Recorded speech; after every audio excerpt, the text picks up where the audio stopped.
que é com grande temor diante do Senhor que eu compareço diante dos irmãos, para nós juntos estudarmos a palavra de Deus. A Bíblia diz assim: vós me chamais Mestre e Senhor, e eu em verdade o sou.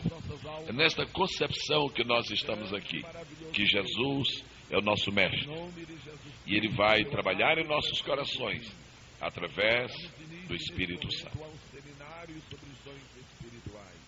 Aos Hebreus capítulo 2, versículo 4, nós lemos agora mesmo: testificando também Deus com eles, por sinais e milagres, e várias maravilhas, e dons do Espírito Santo. A Trindade augusta e maravilhosa tem estado atuando no mundo desde o princípio. E eu queria nesta noite ponderar diante dos irmãos que um dia a Trindade se reuniu e tomou a seguinte deliberação. O Pai disse: eu vou dirigir as coisas por um tempo. E o Filho diz: eu vou dirigir as coisas em outro tempo. E o Espírito Santo diz: eu vou dirigir as coisas em outro tempo. E assim, no Velho Testamento, a administração era feita pelo Pai. No Velho Testamento. Terminou o Velho Testamento, houve aqueles 400 anos de silêncio profético, e entrou o Novo Testamento, o período do ministério de Jesus. Naquele período era Jesus que estava administrando os assuntos do céu aqui na terra. Jesus retornou ao céu e ele disse: convém que eu vá, porque se eu não for, o Consolador não virá a vós. E então veio no dia de Pentecostes o Espírito Santo. Vamos pôr isso no nosso coração e na nossa mente. Existem duas maneiras de se estudar as dispensações, as administrações de Deus. A primeira são aquelas dispensações que nós já ouvimos falar muitas vezes: inocência, consciência, governo humano, patriarcal, lei, igreja ou Espírito Santo e milênio. Não é disto que eu estou falando. Eu estou falando das três dispensações da Trindade. No Velho Testamento era a dispensação do Pai. No Novo Testamento, nos Evangelhos, era a dispensação do Filho. E desde o dia de Pentecostes, começou a dispensação do Espírito Santo. Hoje, o grande privilégio da nossa vida é que nós temos a dispensação do Espírito Santo a nosso favor. Por causa disso, as obras do Espírito Santo na igreja são muito importantes, são a nossa prioridade, são as coisas mais relevantes que existem na nossa vida. E a igreja não pode prosperar sem o Espírito Santo. A igreja não pode crescer sem o Espírito Santo.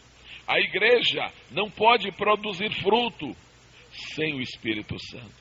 A igreja não consegue evangelizar sem o Espírito Santo. A igreja não experimenta avivamento sem o Espírito Santo. Hoje, irmãos, tudo depende do Espírito Santo. Amém, amados?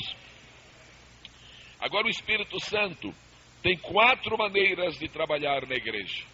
No fim de cada lição, os irmãos veem algumas linhas onde está escrito assim: lugar para anotações.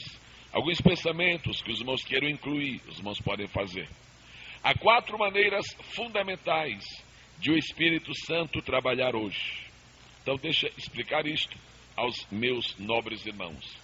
Primeira, os ministérios do Espírito Santo. Os irmãos podem repetir bem forte: os ministérios do Espírito Santo. Segundo, as operações do Espírito Santo. As operações do Espírito. Terceiro, o fruto do Espírito Santo. O fruto do Espírito. E quarto e último, os dons do do Espírito Santo. Repitam, por favor. Quando só se tem 15 minutos para falar, a gente sai numa carreira que parece que está sujeita até a acidente. Quando você tem 4 noites, a gente vai devagar, porque é um seminário. Olhe, tudo que o Espírito Santo faz na igreja hoje, todas as atividades do Espírito Santo na igreja hoje, todas as atividades do Espírito Santo na igreja hoje se classificam em 4 grupos.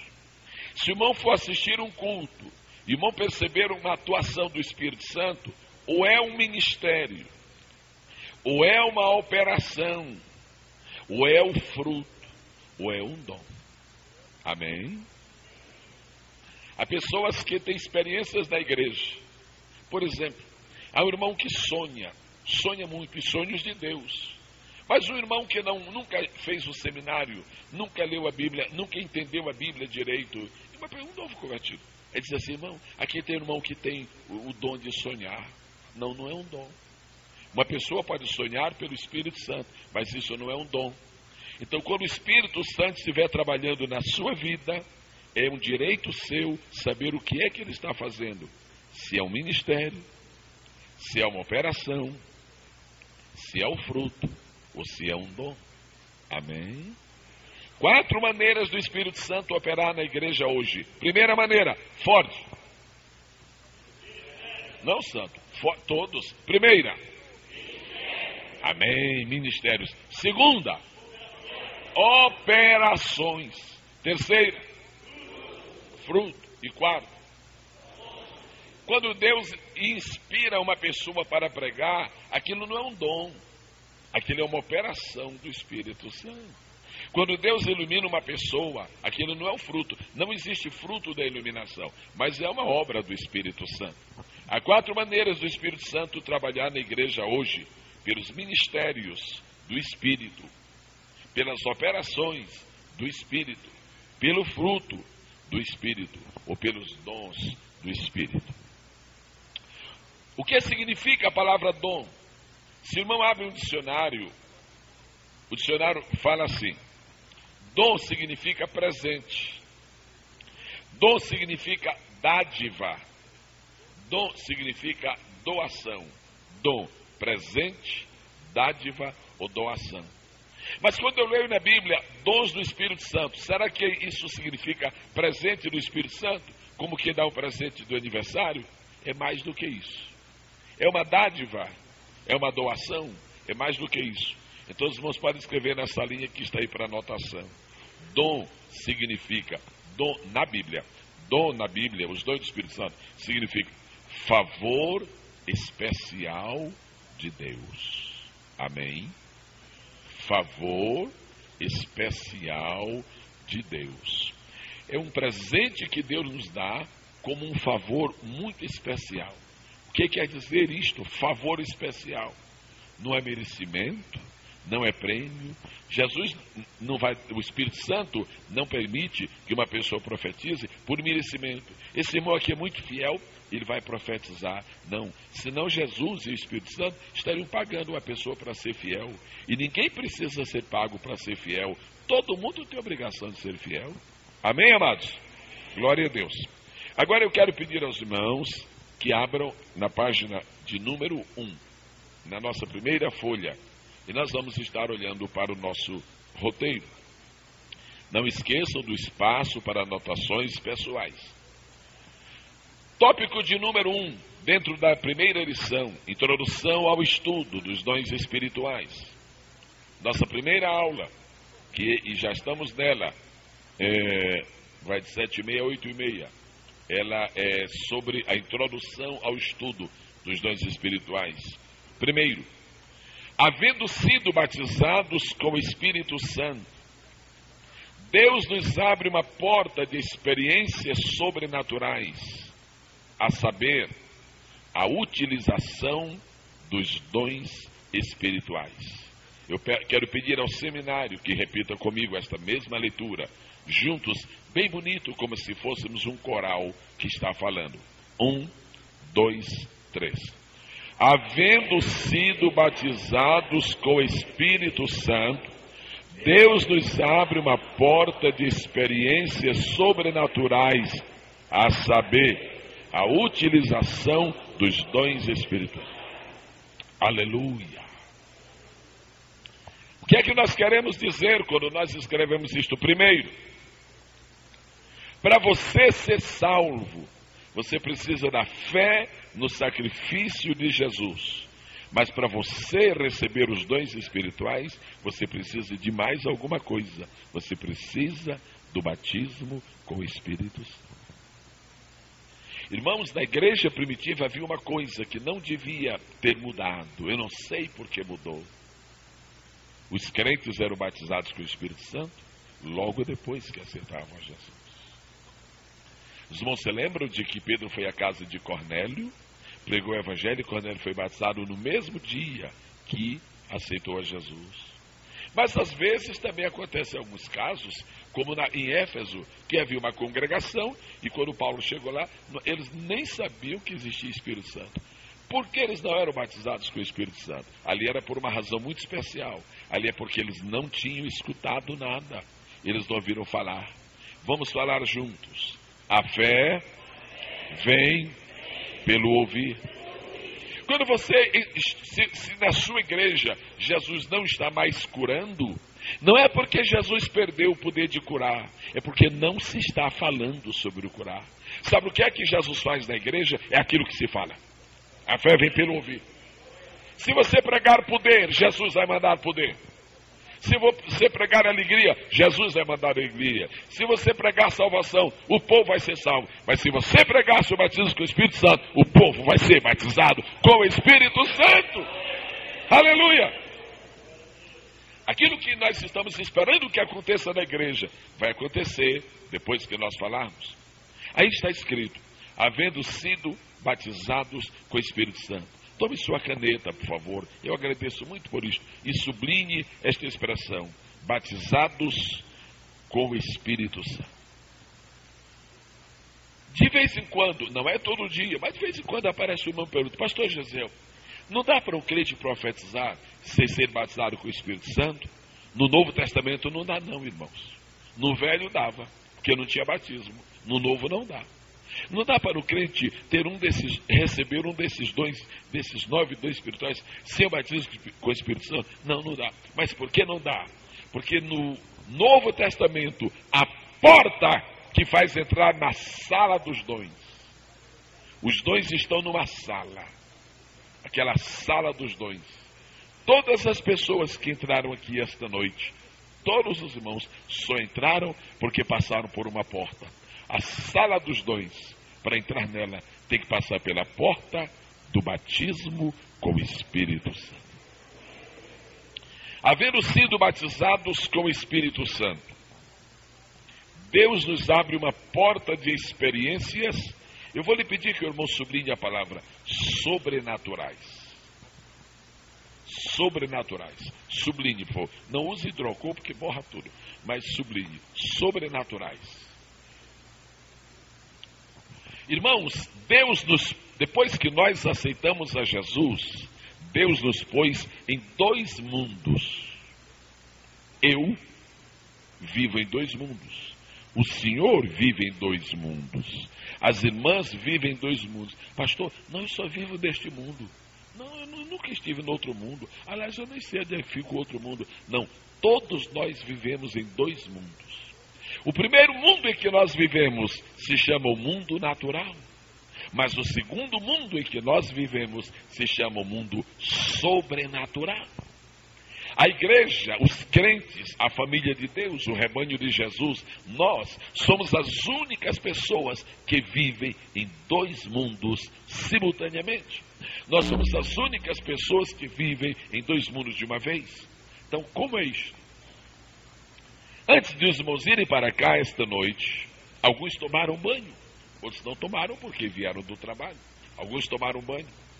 E alguns irmãos, para virem para cá, trocaram de roupa. E alguns irmãos, para virem para cá, tomaram um lanche. Essas coisas que nós fizemos são coisas do mundo natural. Mas na hora que nós nos assentamos na casa de Deus, e Deus começa a falar, aí Deus abre para nós a porta do sobrenatural. E enquanto a gente está aqui na terra, Deus vai revelando segredos, Deus vai desvendando mistérios, Deus vai apontando caminhos. Durante essas 4 noites, a vida de muita gente vai mudar, vai melhorar, vai transformar. Deus está fortalecendo para nós a convicção de que nós temos que viver também no mundo sobrenatural. Agora, nós não podemos viver somente no mundo natural. E nós não podemos viver somente no mundo sobrenatural. Deixa eu explicar isso. Se o irmão passar 10 anos na igreja e todo dia toma café, almoça e janta, toma café, almoça e janta, toma café, almoça e janta, toma café, almoça e janta, o irmão vai terminar fraco na fé, embora esteja muito forte no corpo. Sabe por quê? Porque o irmão passou 10 anos vivendo no mundo natural, comendo. O irmão está muito bom no mundo natural, mas o sobrenatural está vazio. Agora vamos ver outro irmão que resolve se consagrar, aí quer passar 3 meses jejuando. Ele vai morrer do mundo natural, vai ficar forte no mundo sobrenatural, vai ficar um palito no mundo espiritual. Está errado. Nem você pode ficar a vida toda sem jejuar, e nem você pode jejuar a vida toda. Sabe qual é a sabedoria de Deus na nossa vida? É o equilíbrio do natural com o sobrenatural, do natural com o sobrenatural. Tem dia de comer e tem dia de jejuar. Tem momento de falar em português, que é quando você vai evangelizar. E tem momento de falar em língua estranha, que é quando você está adorando a Deus. Já pensou você que encontrar a pessoa na rua, se Jesus, eu quero evangelizar, me dá língua estranha, isso não adianta nada? Evangelizar em língua estranha, o que é isso? Não, Deus quer que o natural seja no natural e o sobrenatural no sobrenatural. Quantos podem glorificar o nome precioso do Senhor? Nós estamos no primeiro. Vou repetir mais uma vez, antes de passarmos. Havendo sido batizados com o Espírito Santo, Deus nos abre uma porta de experiências sobrenaturais, a saber, a utilização dos dons espirituais. Vamos ver um pouco sobre o batismo com o Espírito Santo. Eu vou falar pouco, porque vai ter o dia especial, que vai ser no sábado. Vamos para Lucas 24 e 49. Todos os crentes conhecem este versículo. Diz assim: E eis que sobre vós envio a promessa de meu Pai. Ficai, porém, na cidade de Jerusalém, até que do alto sejais revestidos de poder. Revestidos de poder é uma das maneiras como a Bíblia usa a designação do batismo com o Espírito Santo.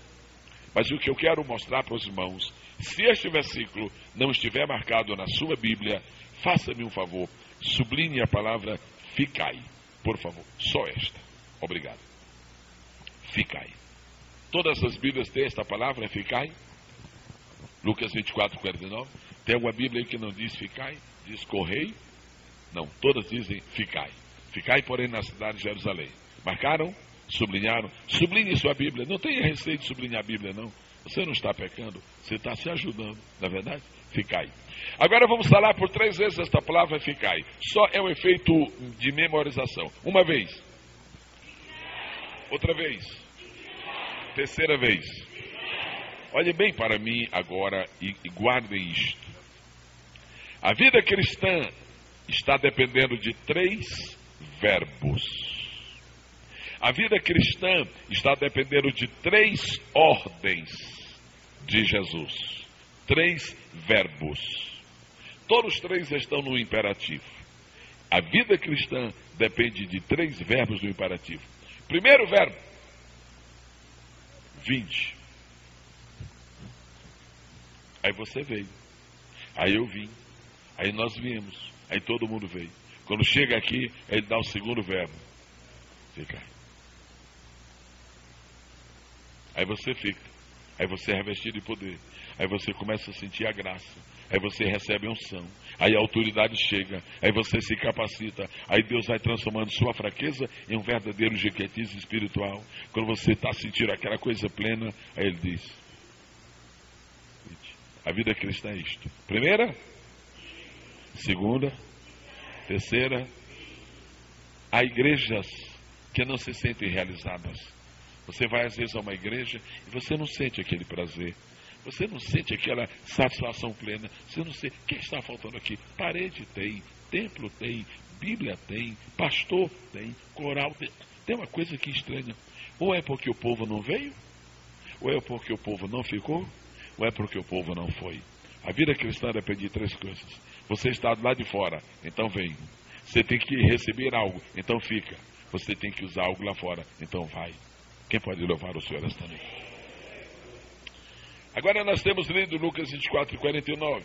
O outro versículo é Atos 8, que é por demais conhecido. Eu não vou falar sobre ele, eu vou passar um pouco adiante. Mas eu queria dar uma palavrinha antes de passar para o número 2. Repitam depois de mim, por favor. Dons espirituais.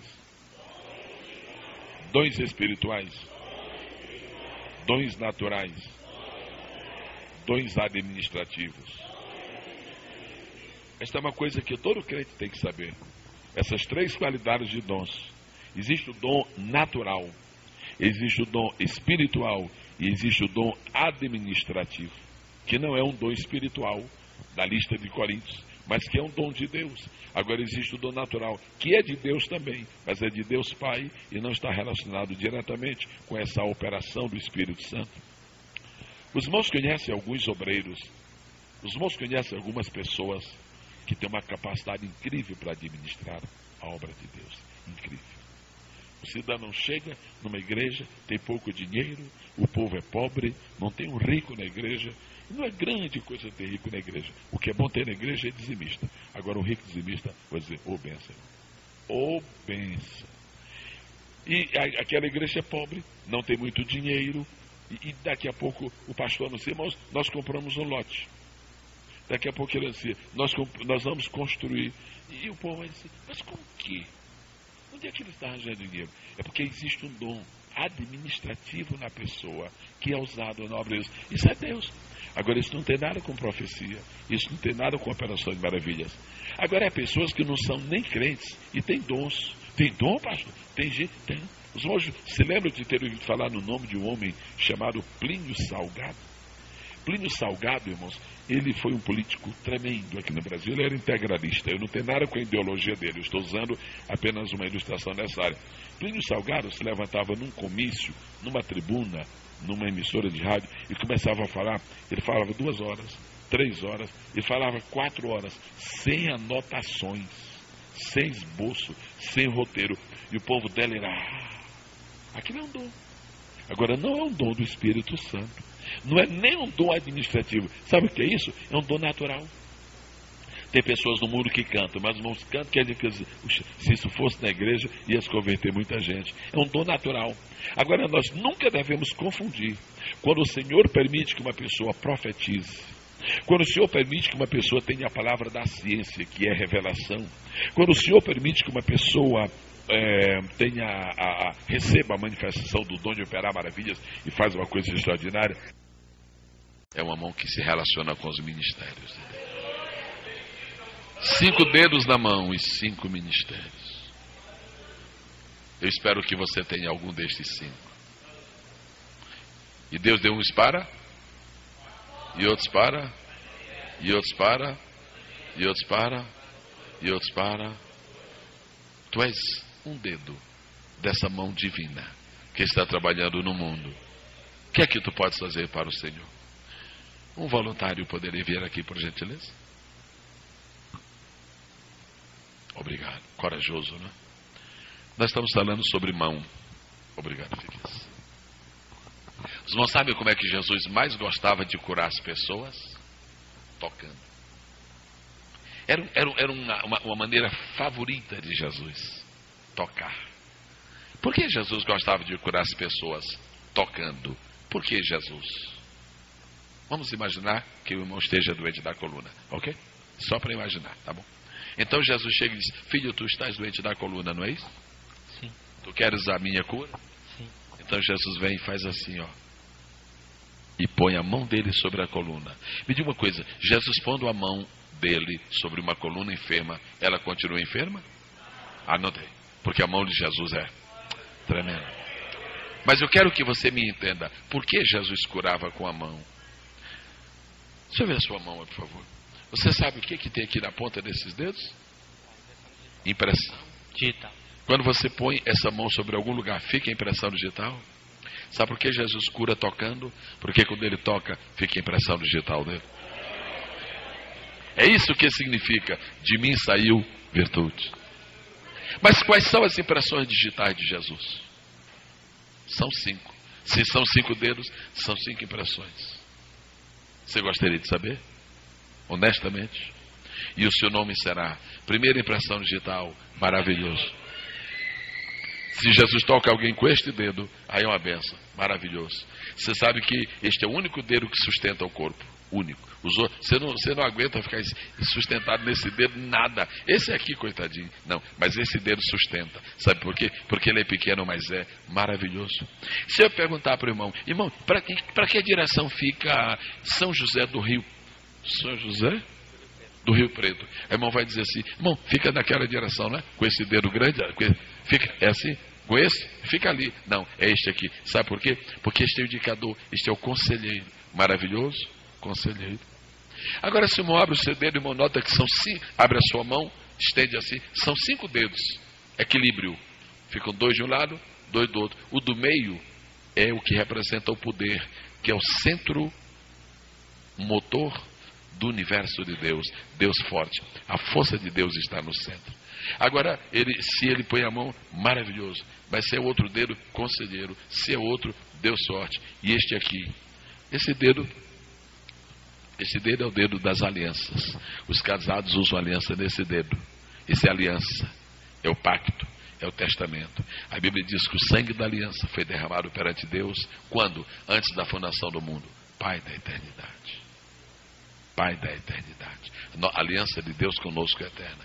E finalmente, o dedo menor de todos, pobrezinho. Repara só, primeiro, fininho, delgadozinho, parece que anda até com dieta.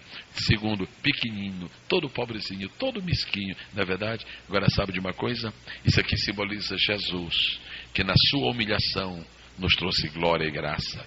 Significa Jesus, que na sua pequenez trouxe a grandeza do céu. Por causa da humilhação de Jesus, da humilhação do seu sacrifício, a Bíblia diz assim: pelo sangue dele nós alcançamos a paz, príncipe da paz. Quando Jesus toca uma pessoa para curar, ou é o maravilhoso, ou é o conselheiro, ou é o Deus forte, ou é o Pai da eternidade, ou é o príncipe da paz, ou então é tudo de uma vez. Quem glorifica o nome do Senhor? Agora, os dons ministeriais, o dom ministerial de apóstolo, de profeta, de evangelista, de pastor e de doutor. Eu não falo sobre isto porque não é o nosso assunto. Dons ministeriais. Se os irmãos quiserem, a gente programa depois um seminário sobre dons ministeriais. Vamos para o número 3. 3 tipos fundamentais de dons. A primeira citação, João 4:10. A segunda citação, Efésios 4, nós já lemos, não é? E a última citação desses 3 tipos, 1 Coríntios 12, o texto onde aparecem os 9 dons espirituais. Agora, número 4, eu vou pedir que o seminário leia o item de número 4. Se podem ler fortemente, eu lhes agradeço em nome de Jesus.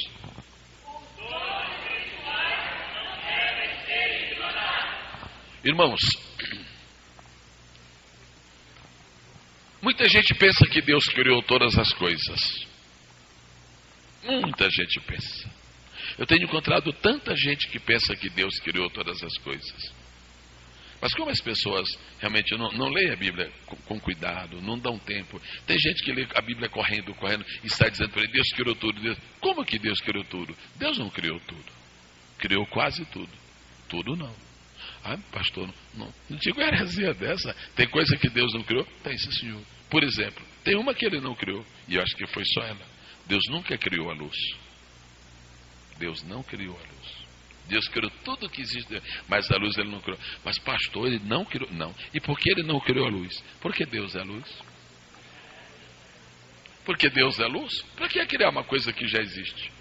E lá em Gênesis 1 e 2 não está escrito haja luz? Haja. Lá está dizendo seja criada? Não. Deus disse, sabe o que quer dizer haja a luz? Quer dizer, apareça. Eu tiro a luz de dentro de mim e eu jogo nesse universo. Deus não estava criando, Deus estava liberando. Deus não estava criando, Deus estava soltando. Deus não estava criando, Deus estava fazendo aparecer. Haja luz, apareça, apareça. Vamos ver, sai daqui de dentro um bocado.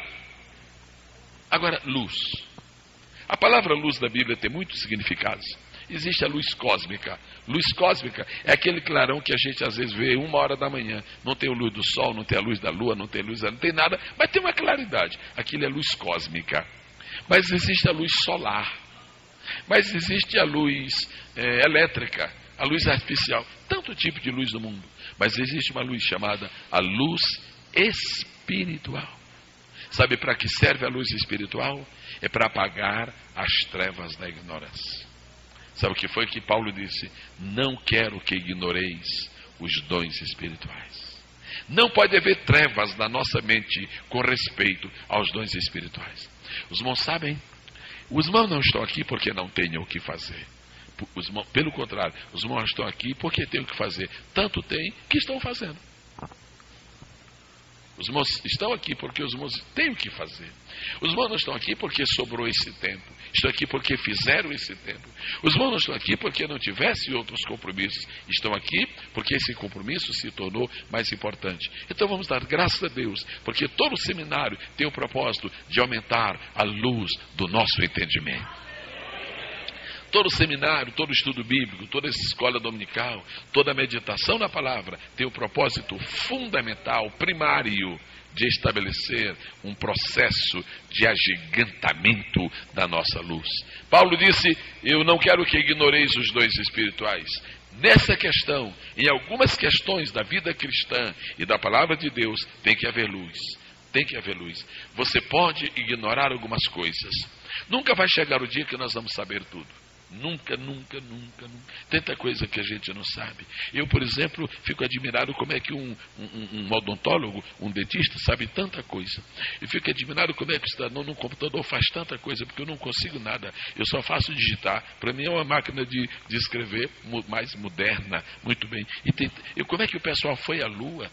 Muito bem. Mas aqueles que foram à Lua, tem muita coisa que eles não sabem fazer. Aqueles que são capazes de criar, de formar um dente, os protéticos, mas tem muitas coisas que eles não sabem fazer. Aqueles que conhecem muitos segredos da vida espiritual, mas tem outros que eles não conhecem. Tem muita coisa que nós nunca vamos conhecer aqui na Terra. Agora tem uma coisa, tem algumas coisas que nós nunca podemos ignorar, e nós não podemos ignorar os dons espirituais. Ponto de número 5. Eu chamo a atenção dos meus amados irmãos seminaristas para o tópico de número 5. Eu vou pedir que leiam, por favor. 1, 2, 3.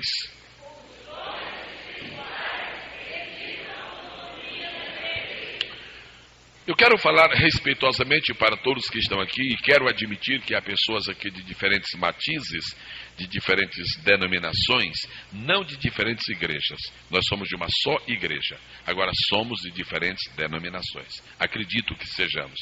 Eu já vi entrar, pelo menos, eu tenho um precioso amigo que está aqui, eu sei que ele é um metodista wesleyano. E pode haver que de repente temos até algum irmão de uma preciosa denominação tradicional. Tudo bem. Eu não quero absolutamente jamais ferir a quem quer que seja. Eu somente quero examinar com os irmãos a palavra de Deus. Mas deixa eu dizer uma coisa. Se queremos que uma igreja se acabe, se queremos que uma igreja define, não queremos, mas é somente para argumento. Se queremos que uma igreja define, se acabe, há 2 remédios que são bons para acabar com a vida da igreja. 2 coisas que acabam com a prosperidade de uma igreja. 2 coisas que tiram a beleza de uma igreja. 2 coisas que tiram o vício, a vitalidade de uma igreja. Primeiro, rotina. Segundo, monotonia. São irmãs gêmeas, filha da mesma desgraçada mãe. Rotina e monotonia. Falem comigo. Rotina e monotonia. Se você quer que a igreja comece a perder a sua atração, se você quer que as pessoas cheguem na igreja e não sintam nada, e não tenham nem prazer de voltar, faça um programa especial. Hoje vai ser o culto da rotina e da monotonia. A igreja se acaba. Rotina e monotonia. Sabe por que muitas pessoas se estressam no seu trabalho? Não é por nada, é por causa da rotina. Por exemplo, tem uma coisa, eu tenho para mim que um dos piores, quer dizer, dos mais tristes trabalhos que existe, é um pensamento que eu sempre tive. Um dos piores empregos que existem, nesse sentido que eu estou falando especialmente, é motorista de ônibus que trabalha dentro da cidade. Ou, não é brincadeira, você passa a vida toda rodando ali, e circular então. Irmão, aquilo deve ser uma coisa estressante, uma coisa triste. Não sai dali, não sai dali. Ou coisa. Uma coisa interessante do ministério de Jesus. Jesus nunca praticou a monotonia e nunca exerceu a rotina. Nunca. Você olha como é que Jesus cura o cego. E um diz assim, olha, eu vou ficar atrás dele, que eu vou aprender com ele como é que cura cego. Eu vou ficar só olhando. Aí ele chega, eu vou ver como é que ele cura cego, que eu também vou curar. Aí Jesus diz assim, cego, você já está bom. Vai embora. Aí eu disse, eu já sei. Como é que a gente cura cego? A gente fala assim, cego, você já está bom. Aí vai andando com Jesus, daqui a pouco tem outro cego. Quando chega, aí Jesus põe a mão na cabeça do cego. Ô Jesus, a gente não cura, não é mandando o cego ficar bom. Meu filho, e tu acha que eu sou da igreja da rotina?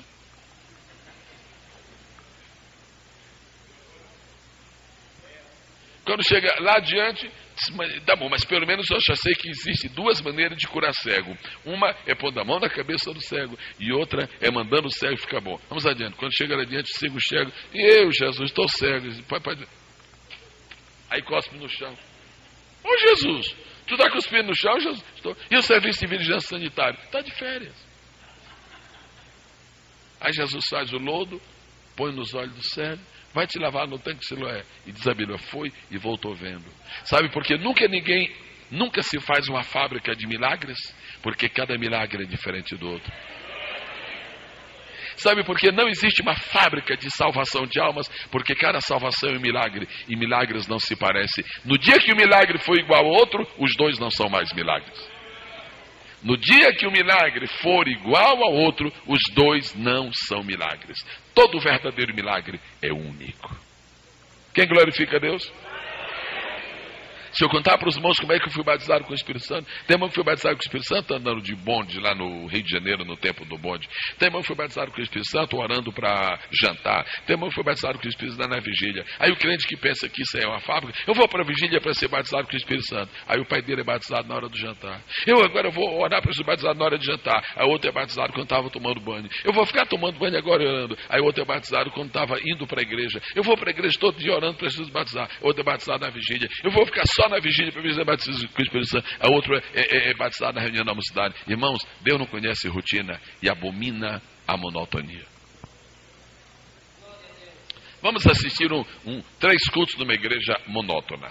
Vamos assistir. Uma igreja rotina. Uma igreja que está morrendo. Ela tem características conhecidas. Você já conhece uma igreja que está morrendo. Você já conhece. Porque ela é rotineira. Quando chega lá, os irmãos já vão para o culto. Eu vou usar o estilo assembleiano. Por favor, me dê essa harpa aí, por favor. Obrigado. Eu vou usar um estilo assembleiano porque eu sou da Assembleia de Deus. Os irmãos já vão para o culto, ó, com o dedo marcado. Já sabe o hino que vai cantar? Já sabe o que vai cantar. Irmãos, vamos começar o culto. Vamos abrir a harpa. Está aberta já, pastor. Nós abrimos este culto no teu nome. Aí quando está chegando a última estrofe, os irmãos já... Mas vamos cantar outro hino. Está aberto já, pastor. Não precisa nem falar. Oh, quão cego andei, paguei, longe, longe. Isso é rotina, isso mata qualquer um. Isso mata mais rápido do que varíola. E mata mais depressa do que bexiga. Isso é rotina. Aí diz, irmãos, agora vamos ler uma passagem da Escritura Sagrada. Algum irmão quer ler? Eu quero, então vamos ler a palavra de Deus. Sua videira é verdadeira. Ô irmão, quem disse que eu ia ler? Não, a gente já sabe, pastor, só ler isso. Eu participei do ministério de uma igreja há muitos anos, em que havia um pastor que era conhecido, pastor João 15. Porque toda vez que ele ia ao púlpito, ele lia João 15. Aí você, pastor, o senhor não gosta de João 15? Não, é que eu gosto dos outros João também. Eu gosto do 15, mas eu gosto também dos outros. Onde é que eu quero chegar? Eu quero chegar ao seguinte: Deus é especialista na variedade. Abra sua mão, por favor. Quer dizer, estenda a sua mão assim, por favor. Olhe por trás da sua mão. O polegar se parece com o indicador? O indicador se parece com o médio? O médio se parece com o anular? O anular se parece com o mínimo. Sabe qual é a glória de Deus? É a variedade das coisas. Vamos citar 5 folhas que os irmãos conhecem. Que tamanho, faça assim com a mão, cuidado para não bater no rosto da pessoa. Que tamanho é a folha de bananeira? Que tamanho é a folha da mangueira? Que tamanho é a folha da macieira? E que tamanho é a vitória régia? Não tem duas iguais? Os senhores sabiam que não tem duas folhas iguais no mundo? Os senhores sabiam que não existem dois cristais de neve iguais no mundo? Os senhores sabiam que não existem duas impressões digitais no mundo iguais? Por que não existe? Porque Deus não aceita na sua obra monotonia e nem variedade. Monotonia e nem rotina. Deus é Deus da variedade. Faz anos eu era co-pastor da Assembleia de Deus do Rio de Janeiro, em São Cristóvão, era um domingo à noite. Nós temos nosso estilo, temos nossa programação, temos nossa rota, nós sabemos o que queremos também. Também não perdemos a direção. Bom, hoje seja o que Deus quiser, e às vezes Deus não quer nada.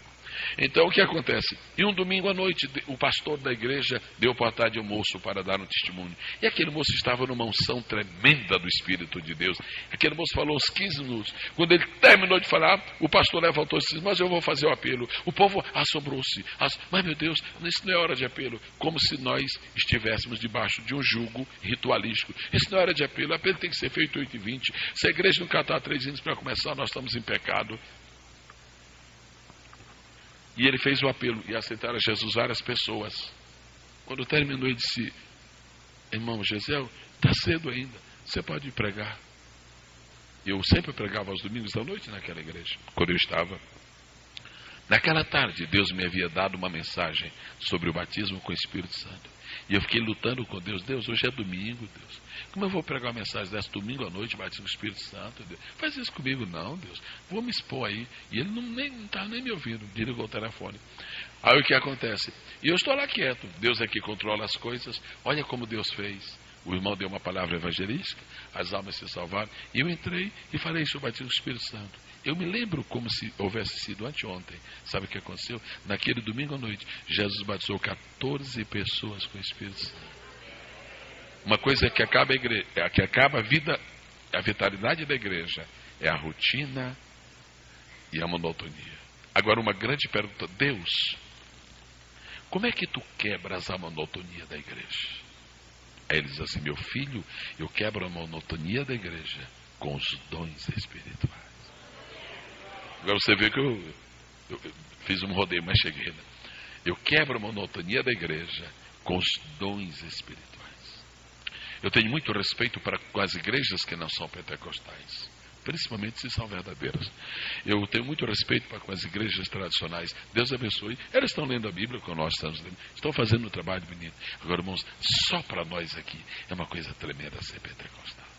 Oh, coisa tremenda. Nós estamos num culto aqui, o pastor está cansado, está assim meio estressado, ele está assim meio desanimado, e todo mundo nota que ele está assim. E ele diz: irmãos, vamos ler a palavra, mas está assim meio mole. Mas ele é sincero: Jesus, me ajuda, tem misericórdia. Aí vai, ele está lendo a Bíblia. Daqui a pouco um irmão começa a falar em línguas ali. Aí, quando ele risca o fogo, risca o fósforo, quando ele lá atrás tem outro, quando aqui tem outro, sabe para que serve o dom espiritual? Primeiro, para acabar com a monotonia da igreja, para trazer vida, para trazer vitalidade. Deus é Deus da variedade. Pode ir lá no pátio de veículos de São Bernardo do Campo. Todos os carros 99 são iguais. Todos os 98 são iguais. Todos os 97 são iguais. Todos os 96. E se for Fusca, todos os 51, 52, 53, 54, 55, 56, aí só muda de 15 em 15 anos. São iguais. Agora olhe para Deus. Todas as obras de Deus são diferentes. E faça uma gentileza de olhar 2 ou 3 pessoas que estão ao seu redor. Nenhuma delas se parece com você. Deus não faz automóveis. Automóveis são feitos em série. Deus faz milagres. Eu sou um milagre. Você é um milagre. Você é fruto de um dom de Deus. E agora os dons espirituais estão sobre a sua vida. Tome um minutinho só para glorificar a Deus. Só para te adorar e fazer teu nome grande e te dar o louvor.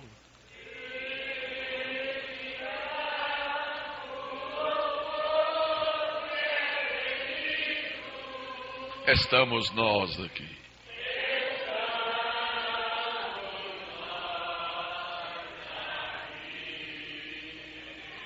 Segunda-feira. Segunda-feira.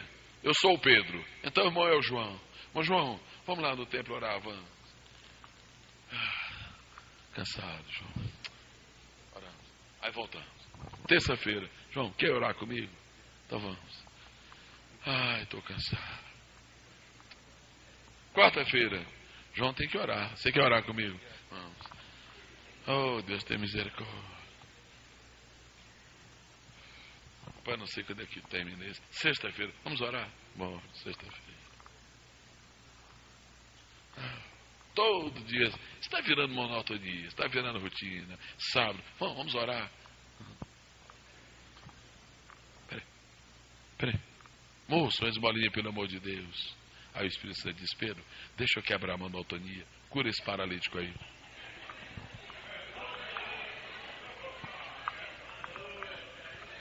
Deixa eu quebrar a monotonia. Cura esse paralítico aí, Pedro. Que é isso, Jesus? Tu tá te estressando aí, rapaz.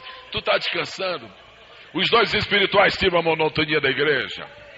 Os dons espirituais sacodem a poeira que vai juntando na nossa vida.